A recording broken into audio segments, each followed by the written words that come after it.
우리는 주님께서 오실 날을 기다리는 대림절을 보내고 있습니다. 기다림은 오신다는 약속이 뒷받침될 때라야 기다리는 의미가 있습니다. 무작정 기다릴 수만은 없는 일이죠.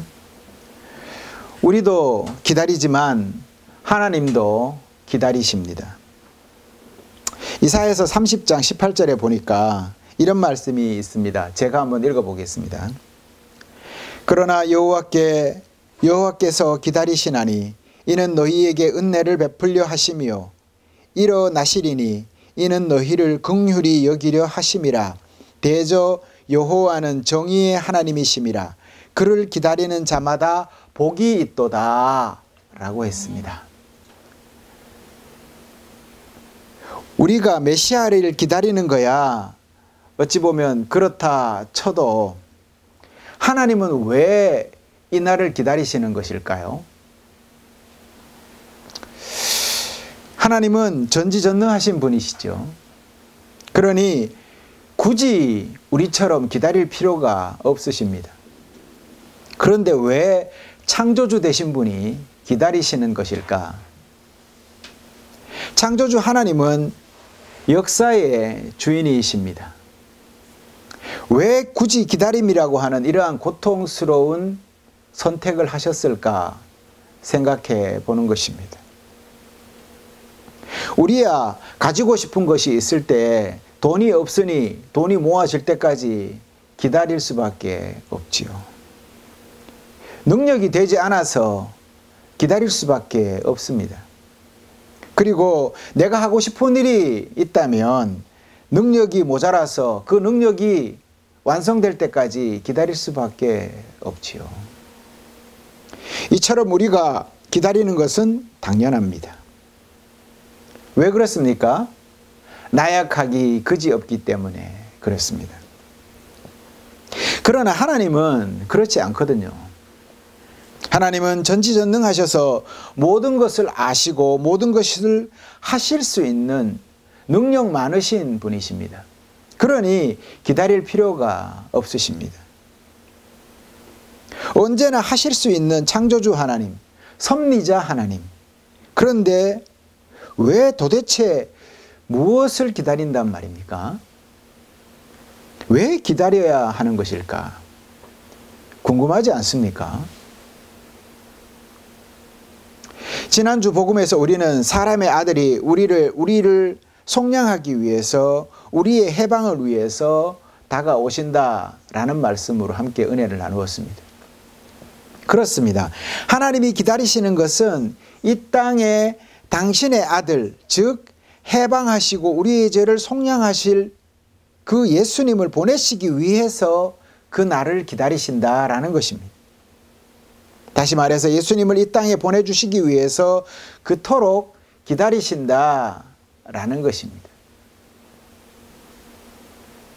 그러고 보면 예수님을 보내시는 기다림과 예수님을 맞이할 이 기다림이 함께 이렇게 만나는 지점, 바로 그 지점이 탄생일이 아닌가 생각을 해보는 것입니다. 그런 주님을 맞이하기 위해서 오늘 복음서에서 요한은 주님의 길을 예비하라라고 우리에게 당부하고 있습니다. 하지만 우리의 믿음과 신앙은 어떻습니까? 다가오시는 하나님을 맞이할 준비가 되어 있는가 돌아보아야 할 것 같습니다. 기다림에 지쳐서 때로는 예배를 형식적으로 드린다든가 기도를 형식적으로 한다든가 우리는 스스로를 돌아보아야 하는 것입니다. 허버트 조지 웰즈라는 영국 작가가 있습니다. 그 사람이 쓴 소설이 한 권 있는데 그 소설 제목이 뭐냐 하면 대주교의 죽음이라는 소설입니다. 그 책에 보면 믿음이 뛰어난 대주교가 한 사람 등장합니다. 소설입니다. 그는 항상 기도하고 성경을 보면서 경건하게 생활하는 대주교였습니다. 매일 아침 일어나서 묵상으로 기도하고 종일 기도를 반복하면서 하나님과 가까이 동행했습니다. 그는 기도할 때마다 매번 이렇게 기도했습니다. 하나님 아버지, 천지의 주제이신 여호와 하나님, 나를 도와주시는 하나님, 살아계신 하나님, 이렇게 읊조리면서 기도를 했습니다. 어느 날 저녁이었습니다. 대주교는 늘 하던 대로 교회에서 또한 기도를 했습니다. 그리고 여느 때와 같이 같은 말로 하나님을 불렀습니다. 오 전지전능하신 하나님 아버지, 살아계신 하나님 아버지, 제 기도를 들어주십시오 하고 기도를 했습니다. 그런데 그 순간 갑자기 하늘에서 소리가 들려왔습니다. 오냐, 무슨 일이냐? 라는 음성이었습니다. 대주교는 이 소리를 듣자마자 심장마비를 일으켜서 죽었다고 합니다. 우스갯소리 같지만 이 소설이 우리에게 전해주는 그 메시지는 대단히 큰 것입니다. 이 웰즈의 단편은 날카로운 풍자를 우리에게 보여줍니다. 이 대주교는 우리의 모습과 같다라는 것입니다. 우리는 하나님을 믿고 하나님 앞에서 살아계신 하나님이라고 입으로는 얘기를 하지만 정작 살아계신 하나님이 응답을 하면 그 응답에 어쩔 줄 몰라 놀라서 기절해서 죽는다라는 것이죠. 경험이 없기 때문에 그렇습니다. 영적 경험이 없기 때문에, 살아계신 하나님을 경험한 바가 없기 때문에 그분의 응답이 어떤 유형인지도 몰랐던 것이죠. 형식적으로만 그렇게 외쳤던 것입니다. 그러니 응답하자마자 놀라서 심장마비로 죽을 수밖에요. 아마 그런 얘기를 우리는 많이 들어봤을 겁니다. 우리가 하나님을 직접 눈으로 본다면 우리는 소멸되고 말 것이다. 살아있을 사람은 이 세상에 아무도 없을 것이다 라는 얘기를 우리가 들은 바가 있습니다. 그것은 왜 그렇습니까? 완전하신 하나님이 죄 많은 우리 죄인 앞에 드러내시면 우리는 살아날 길이 없기 때문이다 라는 이야기입니다. 그처럼 하나님이 우리에게 다가왔을 때 우리가 소멸될 수밖에 없는 존재라면 과연 우리가 신앙생활을 잘한 사람들일까? 하나님이 우리에게 응답해 주신다면, 그 목소리라도 들려주신다면, 우리가 힘내어 살아갈 수 있는 존재라면 그 목소리에 기절하고 심장마비가 걸려서는 되겠는가? 이런 생각인 것이죠. 생각해보면 대주교가 처음부터 그런 사람이었겠습니까? 그런 사람은 아마 아니었을 것입니다. 처음에는 하나님을 향한 간절함이 있었고 두렵고 떨리는 마음으로 아마 기도했을 것입니다. 하지만 오랜 세월 기도하면서 그 간절함이 사라졌겠죠. 형식적으로 변했던 것이겠지요. 습관적인 기도를 하게 된 것이겠지요. 그래서 아무 생각 없이 기도하다가 하나님의 소리에 놀라서 심장마비를 일으켰던 것 같습니다. 우리 모습은 어떻습니까? 혹시 대주교의 모습은 아닙니까? 하나님이 살아계신 것을 믿는다면 그 하나님을 느껴야 하지 않겠습니까? 작은 신음에도 응답하시는 하나님을 고백한다면 세밀하게 들려오는 하나님의 음성을 우리가 들을 수 있어야 하지 않겠느냐라는 말입니다. 하지만 우리의 기도와 예배도 형식과 습관에 치우치고 있는 것은 아닌지 우리는 돌아보아야 하겠습니다. 물론 주님의 오심은 우리의 노력이나 의지와는 상관없습니다. 우리가 뭐 열심히 빨리 오십시오라고 한다고 해서 하나님이 빨리 오시고 천천히 오십시오라고 한다고 해서 천천히 오시는 분이 아닙니다. 우리의 능력과는 상관없이 오시는 분입니다. 그것은 마치 하나님을 믿는 사람에게 있어서 믿지 않는 사람에게 성탄절이 다가오는 것과 똑같습니다. 그처럼 하나님은 오실 날에 오십니다. 하지만 주님의 오심이 우리에게 하나님의 구원이 되려면 어떻게 해야 되느냐? 그것이 우리의 관심사 아니겠습니까? 주님께서 오시는 것에 우리가 그분을 맞아들이는 것이 함께 맞아떨어져야 한다는 것이죠. 그래서 앞서 하나님이 이때를 그리도 기다리고 기다리셨는지 모르겠습니다. 하나님이 기다림이 이만큼이나 우리의 기다림도 간절해야 한다는 것이죠. 하나님이 간절히 기다리심으로 아들을 보낼 날을 고대하고 기다리셨다면 우리도 그 하나님의 간절한 기다림에 우리의 기다림도 덧보태야 한다라는 것이지요. 요한복음 1장에서 보면 태초에 말씀이 있었다라고 기록하고 있습니다. 잘 아시죠? 이것은 요한의 찬양이라고도 할 수 있는데, 이 찬양에서 그 말씀으로 말미암아 온 세상이 창조되었고 창조된 모든 것은 그에게서 생명을 얻었고 그 생명은 사람의 빛이었다, 이런 그 구절이 있습니다. 즉 빛이 세상에 왔지만 그 빛을 알아보고 그 빛을 받아들이는 사람만이 하나님의 자녀가 될 수 있다라는 이야기입니다. 골짜기를 메우고 산과 언덕을 깎는 작업이 우리에게 필요하죠. 그 작업은 바로 기다리는 시기에 하는 것입니다. 그 작업을 오늘 복음은 뭐라고 합니까? 너희는 준비를 하여라. 어떻게 준비? 회개함으로 준비하여라 라고 세례 요한이 얘기하고 있는 것입니다. 주님께서 우리에게 오시는 길은 조금은 더 짧고 조금은 더 편하게 만들기 위해서 우리가 회개할 필요가 있다라는 것입니다. 주님 오실 때 아무것도 안 하고 있으면 우리가 그분을 만나는 데 있어서 조금은 불편할 수 있다라는 것입니다. 우리가 회개하지 않는다고 해서 이 땅에 주님이 오시지 않았습니까? 이 땅에 모두가 다 회개해서 주님이 오셨습니까? 그렇지 않잖아요. 하지만 회개한 사람들은 그분을 만나요. 그리고 그분의 자녀가 돼요. 그 얘기를 하는 겁니다. 주님께서 우리에게 오시는 길은 조금은 더 짧고 조금은 더 편하게 만들기 위해서 우리가 회개를 한다라는 것입니다. 주님을 만날 수 있는 방법, 회개입니다. 그리고 그 회개는 우리가 주님께로 각자의 얼굴을 다시 돌리고 주님을 향하는 것으로 회개를 할 수 있다라는 것입니다.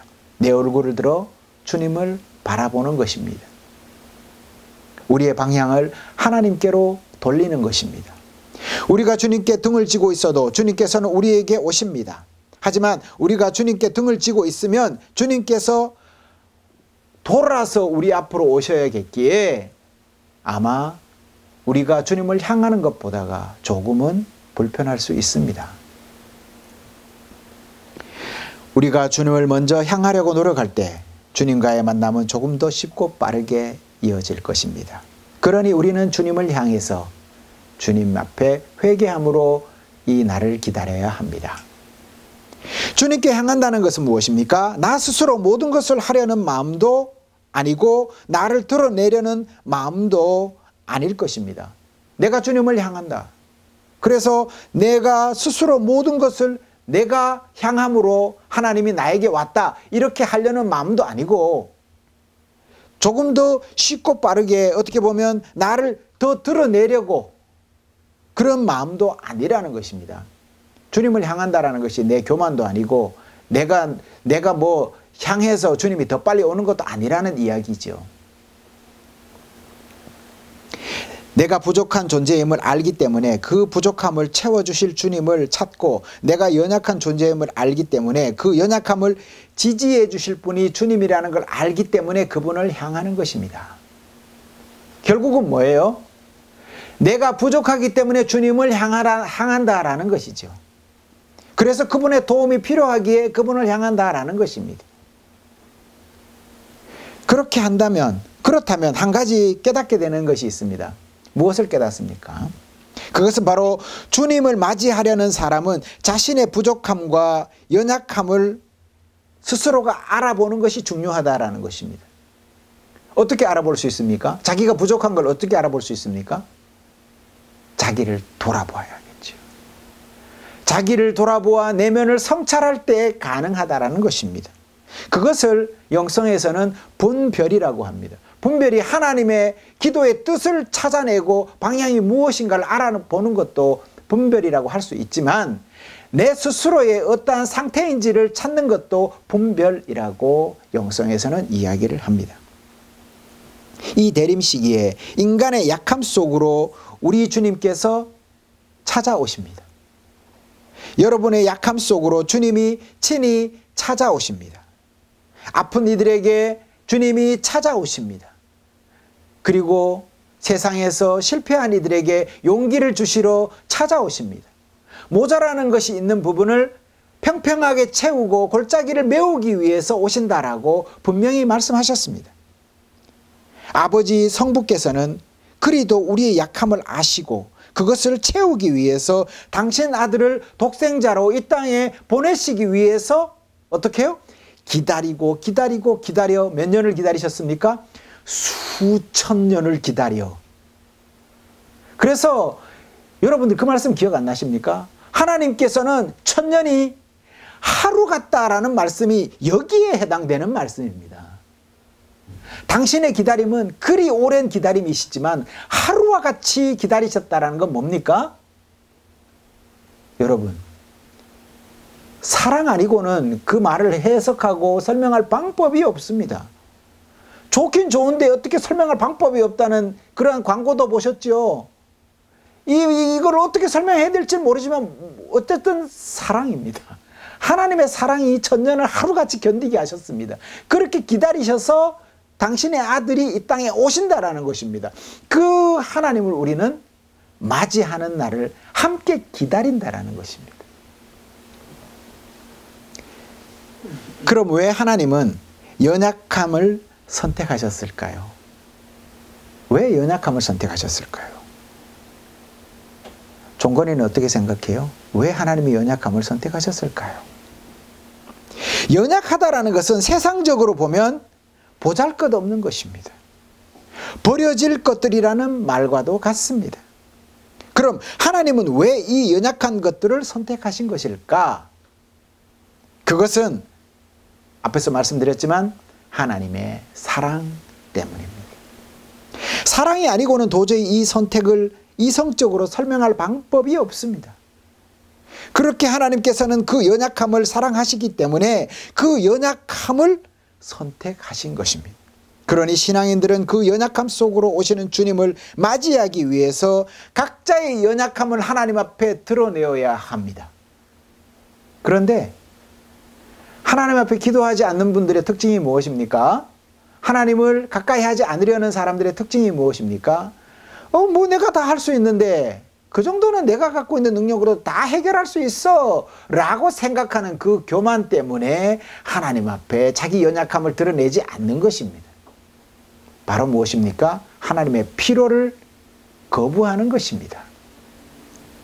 그러니 우리가 그리스도인은 하나님 앞에 나는 연약하고 힘없는 존재이며 부족한 존재라는 것을 늘 고백하는 것이 이 대림 시기에 중요한 것이다 라는 말씀을 드립니다.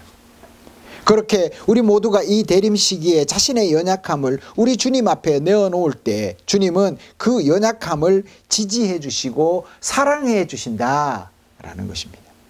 그러니 대림절의 기다림은 한마디로 정리하면 사랑이어야 합니다.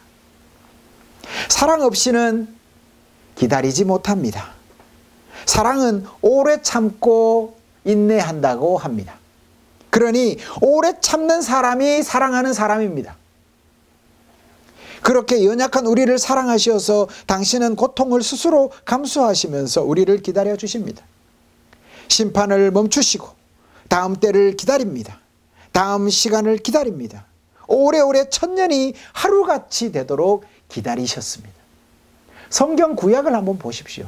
이스라엘이 얼마나 하나님의 말씀을 안 들었는지.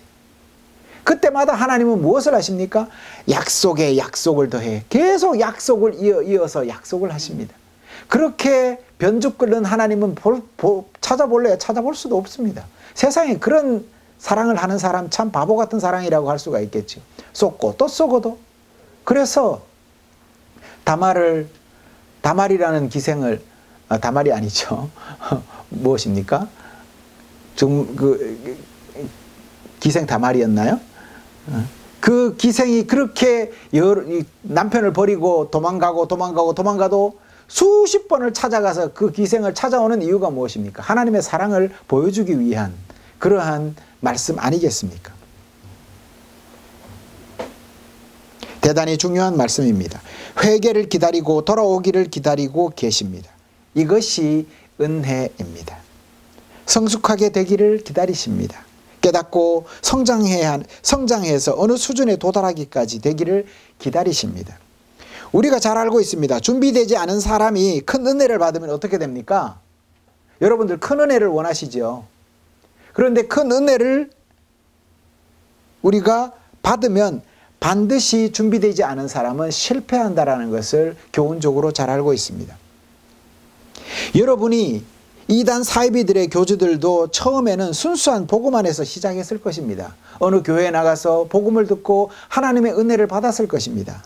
하지만 어느샌가 그 은혜를 구했고 더 큰 은혜를 구했고 그 은혜가 오지 않으니까 스스로 거짓으로 하나님을 만들어서 망상에 빠진 것 아니겠습니까?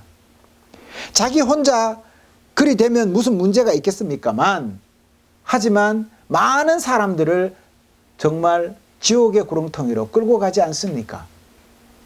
그러니 만약 은혜 받을 준비가 되어 있지 않는 상태에서 은혜를 주신다면 그것 또한 재앙이 될 수도 있다는 것입니다. 주실 리도 만무하지만 하나님께서 만약 주신다면 그 은혜는 은혜가 아니라 재앙입니다. 그래서 하나님은 우리에게 은혜를 주시되 기다리시며 구하는 이에 분량이 찰 때까지를 기다리신다고 했습니다. 어린아이가 아무리 부엌칼이 멋있다고 부모님에게 졸라대도 그 부모 되는 사람이 자식에게 그 시퍼런 부엌칼을 주겠습니까? 작은 플라스틱 장난감 칼을 쥐어주며 갖고 놀게 합니다. 이것이 정의이고 하나님의 참된 모습입니다. 이것이 올바른 응답인 것입니다. 예를 들어 가뭄에 비가 내리는 것은 하나님의 은혜이겠지요. 가뭄이 그렇게 오래되었는데 비가 내렸으니 얼마나 감사하겠습니까? 하지만 비를 내려 주십시오 라고 했더니 하나님이 폭풍우를 내리셔서 모든 것을 다 쓸어버렸다면 그것은 은혜가 아니라 재앙인 것입니다. 이처럼 폭우가 쏟아지면 이건 망하는 겁니다. 조용하게 땅이 흡수할 만큼 봄비처럼 이렇게 비가 와야지 그대로 장대비가 막 쏟아지면 다 무너지고 마는 것입니다. 비는 중요하지만 정도껏 와야 하는 것입니다. 여러분, 시냇물이 졸졸 흘러내려서 나무에게 수분을 공급하면 얼마나 고마운 물입니까? 하지만 시냇물이 범람해서 홍수가 된다면 다 쓸어버리고 마는 것이지요. 하나님은 삼라만상의 이치를 통치하시는 분이십니다. 그런데 인간들이 자기의 욕심 때문에 환경을 마구 훼손해서 기후가 이상하게 되어버렸습니다. 그러다 보니 국지성 폭우들이 일어나고 사막에 꽃이 피는가 하면 멀쩡하던 푸른 풀밭들이 사막이 되기도 합니다. 남극과 북극의 빙하는 점점 사라지고 그로 인해서 해수면이 높아져 섬나라는 물에 잠기는 지경에 이르렀습니다. 이 모두가 하나님의 뜻을 기다리지 못하고 인간들이 저질러 놓은 잘못된 일들 때문입니다. 이처럼 아무리 하나님의 귀한 은혜라고 하지만 우리가 감당할 수 없을 때 자기 스스로 판단해서 모든 것을 해결하려고 노력한다면 그것은 재앙이 될 수밖에 없습니다. 기다려야 합니다. 하물며 하나님도 때를 기다리시는데 우리 피조물이야 당연하지 않겠습니까? 당신은 에덴에서 아담과 하와의 잘못을 벌하시고 내쫓으셨습니다. 그리고 다시 회복할 것을 곧바로 말씀하셨는데 그날이 수천 년을 지나서 이루어집니다. 우리 생각 같아서야 곧바로 벌을 주시고 그래 내가 한번 참지 뭐 라고 하실 수 있지만 그렇게 해서 그렇게 하시지 않고 수천 년을 기다려 당신의 때를 기다리십니다. 약속된 날에 당신 아들을 보내어서 회복시킬 것을 스스로 약속하시고 그 약속을 스스로 지키십니다. 하나님이 만약 조급하게 당신 약속을 뒤집으셨다면 우리가 어찌 그분을 믿고 따를 수 있겠습니까? 만약 그렇게 된다면 기도하고도 의심하지 않겠습니까? 내가 들어주실 걸로 믿고 기도드렸습니다 라고 했지만 하나님이 언제 또 저분이 바뀔지 몰라 이러면 누가 기도하겠습니까? 눈치만 보면서 기도를 하게 될 것이라는 것입니다. 이런 신에게 누가 기도를 하겠습니까? 그러니 하나님은 우리의 분량이 찰 때까지 당신의 응답을 분명히 기다리십니다. 이제 생각해야 합니다. 이 하나님의 기다림을 알고 이제는 우리가 하나님의 기다림을 함께 기다리고 하나님을 우리의 대망의 대상으로 삼고 있어야 한다라는 것입니다. 오로지 하나님이 기다리는 것과 나의 기다림의 초점을 일치시켜 맞추어야 한다는 것입니다. 이 대림 시기에 만약 하나님이 내 인격의 성숙을 기다린다면 나도 그날을 기다리셔야 합니다. 부자 되기를 기다려서는 안 됩니다. 잘 살기를 기다려서는 안 됩니다. 하나님은 우리가 진실하기를 기다리고 있는데 나는 교만하기를 기다려서는 안 된다라는 것이지요. 우리가 생각하는 성공이라는 것은 하나님 입장에서 보면 별것 아니고 하나님은 이런 것에 별 관심이 없으십니다. 하나님의 기다림, 그 뜻을 똑바로 알고 마음과 마음이 하나로 통해야 됩니다. 소망의 약속, 그날을 기다리는 겁니다. 은혜의 날을 우리는 기다리는 것입니다. 바로 대림 시기가 그런 기다림의 시기입니다. 어느 회사에서 신입사원을 모집했습니다. 좋은 사람을 뽑아야 되겠다. 여러분들 거기에 공감하시죠? 사람 하나 잘못 뽑으면 그 조직이 정말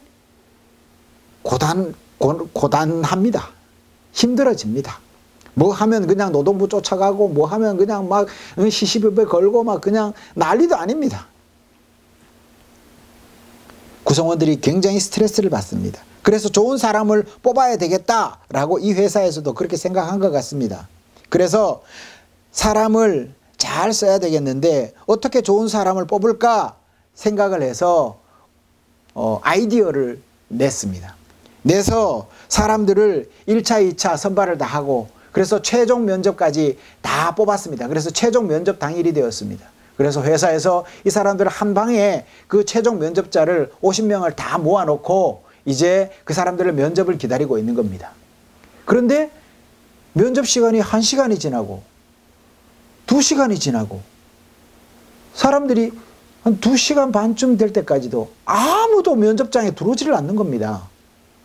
그런데 그 광경을 CCTV로 안에서 다 지켜보고 있었던 겁니다. 면접이 시작되었던 것이죠.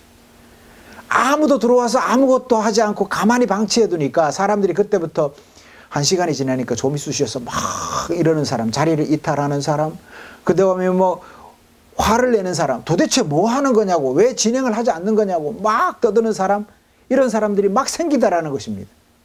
기다리지 못하더라는 것이죠. 그럼에도 불구하고 그 가운데서 자기 자리를 지키면서 꾸준히 기다리는 사람들을 뽑았다라는 것입니다. 우리는 대림 시기를 지나고 있습니다. 이 시기는 성부 하나님의 기다림과 성자 예수님을 기다리는 우리의 기다림이 이 두 기다림을 동시에 맛보는 시기이기도 합니다. 이 기다림은 사랑이 바탕이 된 인내의 기다림이어야 합니다. 그리고 각자의 삶의 자리에서 자신을 돌아보아서 성찰하면서 그분의 기다림에 합당한 삶을 우리가 살아가야 합니다. 산상교회 성도 여러분, 성숙한 믿음을 가진 사람들은 그분 사랑에 의지해서 잘 기다리실 줄로 믿습니다. 이 대림 시기 그분 사랑으로 가득 차서 행복한 기다림이 되시기를 간절히 축원합니다. 기도하시겠습니다.